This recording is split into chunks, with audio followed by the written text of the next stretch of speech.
Hi everyone, Amber from Healer Circle, and today I decided to do a video post because I wanted to share my story on my journey, and I have said in the previous welcome post that I was going to be as transparent and as honest as I could, so that hopefully I can inspire you, and in turn I'm hoping that you guys share as well so that you can inspire me. The Healer Circle is for everybody. It's open to everybody who is maybe thinking about changing their journey, to beginning of their journey, to the middle of their journey. Do I think there's an end? No. I think once you decide to be on the healing journey, you're there. And you're going to be on it for forever, because we can always change and make ourselves better and find new things that help us. And I know that not everything works for everybody. I mean, for most of us, it's trial and error. And we try one thing, and if that works, great. We talk about it, and if it doesn't, okay, great, won't do that again. And I'm definitely on that journey with you, and I wanted you to have a faith behind this website to know that I am definitely there with you. I have good days, I have bad days. I have days where I jump off that wagon and run the opposite direction and regret it, and then jump right back on and commit to getting back to that journey, and it's just like everyone else.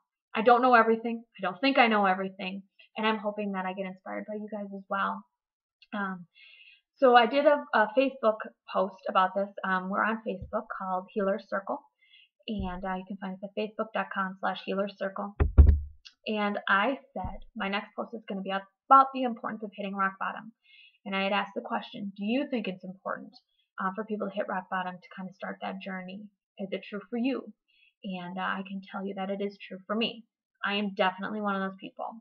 And I think it's true for most people, because why would you change anything if you're happy with where you're at?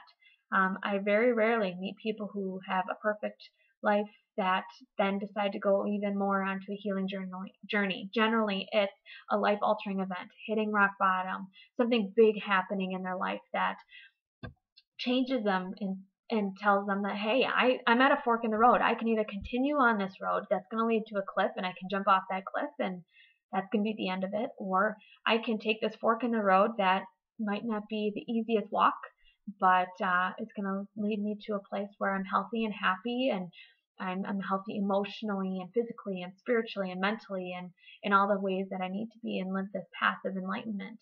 And I think we all come to a point where we've got to decide that. And I definitely have hit that point as well. I've been on this journey for probably, I would say, probably about 2 years seriously. Before that, I've tried things here or there, but it was never really committed. And then I hit rock bottom, and I decided that, hey, I'm at that fork in the road, and I can continue where I'm at, and it's going to lead to a short, unhealthy life, or I can take this road that's not necessarily easy. It's not necessarily fun all the time, and go from there. And I definitely want to give you my story, definitely. So where did I hit rock bottom? Well, about 2 years ago, I suffered a miscarriage, and the first time, yes, there's been more than one. Again, rock bottom's usually never pretty. The first time, it was kind of brushed off by the medical doctors, and that it happens to everybody. It was early in your pregnancy. Don't worry about it. You're healthy. You're fine. And just try again, but, give yourself time to heal. So we did. We waited 6 months and then had an unplanned pregnancy. Thought I had the flu. No flu there. And, when you have a miscarriage, the thought of pregnancy changes for you. It's no longer this exciting bubble. It's not fluffy things and pink and blue and naming your baby and being excited. It's, what was that pain? Did I see blood when I went to the bathroom? Can you find a heartbeat? Let's not get excited about it. I'm not going to look at any baby stuff until we get past the point that they say things are okay. And it's kind of sad that it changes, but it does. Pregnancy becomes, I think, more real, and it definitely gets harder to do it again. And that's something that happened with me. I didn't get excited about it till we got past the 3-month mark, and we got to 13 weeks, had our prenatal appointment, was starting to get excited. We started talking names and looking at things like cribs and, all sorts of stuff. And then I miscarried, and that one was much more traumatic, way more traumatic than the first one. I had to have a D&C done. There was hemorrhaging, bleeding. I had to drive myself to the doctor. Um, and my poor husband was at work, and it was sad for both of us. Definitely an emotional time. And then that was my rock bottom. That really made me stop and think, what in the heck is going on? I was thinking to myself, a relatively healthy person. Now that I look back on it, totally not a healthy person, but the doctor said I was healthy, so I must be. And thinking that this isn't right. This shouldn't be this way. I need to kind of reevaluate. But I had to take some time, and I think I had a little bit of a depression going. Of course, you don't realize that until you look back and realize that, you're probably emotionally, mentally weren't quite at where you should have been. And I did the thing that a lot of people do, is I ate my feelings. We associate food here in this country with emotion. We eat it for celebration. We eat for sadness. We eat for emotion. And somewhere along the way, we've lost eating for nutrition and health. And I ballooned up to 169 pounds, and I'm only 5'2". So I should be around 135 or a little bit less for my age. And that's when I really had to change. I decided to try different things. I really didn't commit to something until I was a little bit later in this journey. And I think that's for lots. We have a lot of false starts. And then we learn things that work, and we kind of go along with it, and then we kind of get going. And I tried being a vegetarian, and I was a vegetarian for a while. I did a 30-day challenge with a friend, and I felt a little bit better with taking meat out of my diet. And I'm one of those people now. I do eat meat. I try and make it more of an occasion thing than an all the time thing. I can't do that. It makes me feel heavy and just down. But I did the 30-day challenge, and it was okay. And I went back to eating meat. And I had a friend who is now still a vegetarian, and I'm so glad that I brought it up to her, because it made her feel better. So that's good too. And then I went to a weight loss clinic. I felt like I needed help. And I met a lovely woman named Lisa Koloshinsky, and she is the one that really started my journey. I was horrible at following her plan. I will admit right now, probably worst person she probably ever had on her diet program. But we've become friends, and with it, she changed my life in that she suggested that I go gluten-free.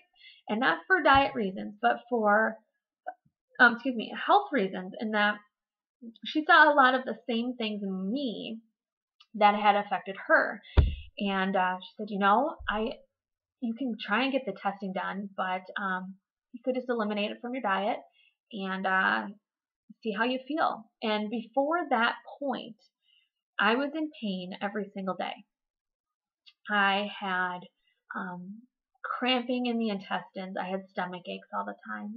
My immune system was pretty much non-existent. I had heartburn a lot, and I had my gallbladder removed. I had diarrhea. I can tell you that I think, goodness, I had to have been, I was in my 20s, so 26, 27, I think, when I first met her. I was good at spotting the bathroom. I knew where every bathroom was and every place we ever were, because I needed to know those things. I knew that, and this is sad. This is how sad I think we get before we start that journey, that if I ate McDonald's, which will never happen again, but if I ate McDonald's, I knew we had to eat it at home because I'd be sick. And yet I would still go to McDonald's. Those are the things we do to ourselves, before we take ourselves seriously. But it really resonated with me when she said, you got to try it. And I said, okay, yeah. She gave me a list of things that kind of had gluten in them, and it's a mighty exhaustive list, at least in our country. And it doesn't have to be labeled, which is really sad. I'm hoping that changes, and it's getting better, but it's sad. It's sad how much it's in things. And I went to the local health food store where they label, and I got all the stuff that was gluten-free, and I did the thing that most newly gluten-free people do. I got gluten-free pasta and gluten-free pizza, and I just resubstituted the bad things I was eating with bad gluten-free things. But I did it, and it was the turning point of my life. I mean, it's so profound. Um, for the first time in my life, I was pain-free, and the people I was working with at the time can attest to this. That I was like in this shock, in this daze, because I didn't know how to live pain-free. I didn't know what that was like, and I was like in this haze of like I feel good, and I don't know how to deal with that. Which, looking back on it again, kind of sad, right? But I was like, oh my gosh, wow. And that was the turning point when I started looking into things. I started deciding that, you know what, maybe, and this is for me, and I'm sure this isn't for everybody, but the doctors didn't have the answers for me. I had to find the answers for me. And I'm responsible for me. And I think that's one of the things that people who start this journey realize. It's one of the things that you have to realize is that not everyone has the answer. I don't necessarily have the answer for you. You know, and your friend doesn't necessarily have the answers for you. That we have to work with each other. But you have to take charge of your own health. And it's your job to be knowledgeable in what you're putting in your body. And it's your job to know what medications are doing to you and what the, you know, things, different outlets out there. That for me, the doctors weren't the answer. That for me, I needed to change me by going the natural way. And I think that's what happens with most of us. And I'm not blaming doctors. I don't want you to think that. I think they're very important in many cases. But for the healing journey, I think that there's other better things. There's other better things out there. I think the natural, more homeopathic, dietary kind of way is the way that we need to go. And that it's important. And the next thing that I did was I started looking into what I'm putting into my body, and I was just shocked as I started looking into things how bad our food is. And it's said to be a health food. I'm gonna put the air quotes in there. You know, this diet stuff that's out there is horrible for you. Stop eating diet food. Okay?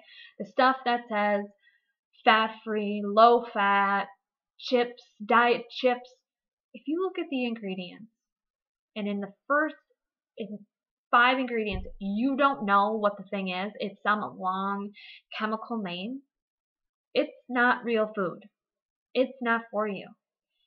And I could go on a rant about diet food, like diet pop, and diet cereal, and diet chips, and margarine. Don't even get me started on margarine. That'll probably be another post. But I learned that I need to feed my body as if it's fuel. And it's not easy. And sometimes you lose friends that way. And I definitely felt a little bit like an outsider. But now I'm gaining friends in that they're also on this journey, which I find way more important.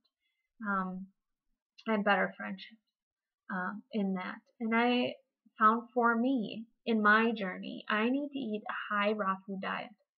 That it changed my life and that I can think more clearly. I feel better.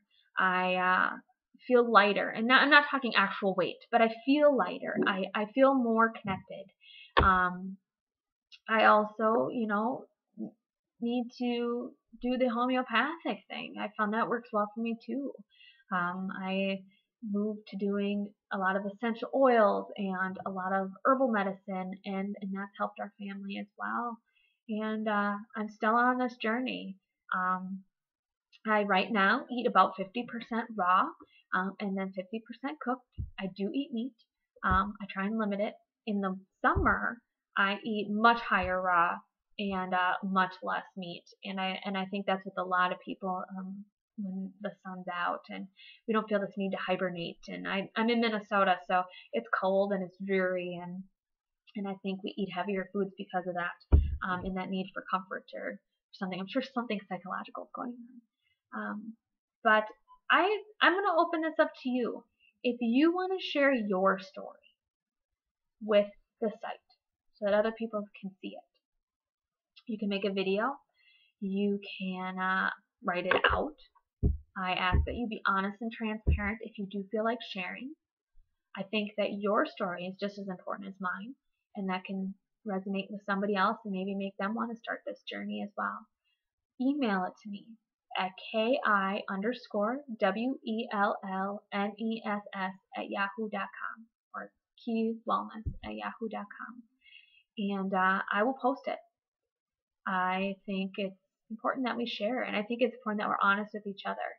And so I'm here for you all, and I hope that we're all living with peace and health.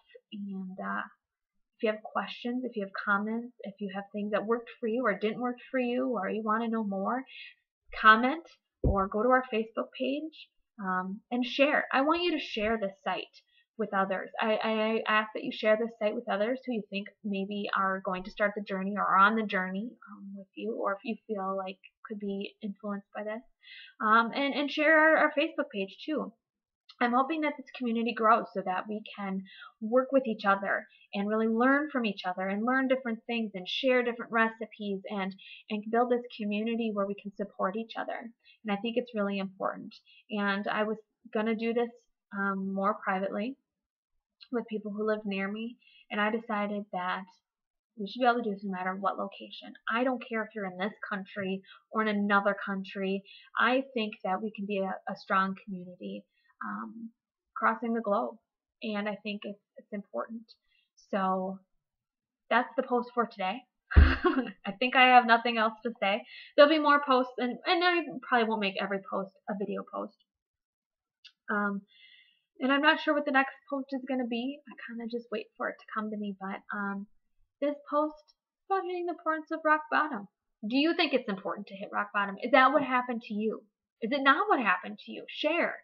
And if you'd like your story to be one of the next posts, please email me your story. Again, you can do video or you can write it out, and I will definitely share it with others. So I love you all. You all are amazing and wonderful people. And I'll see you again soon. Bye.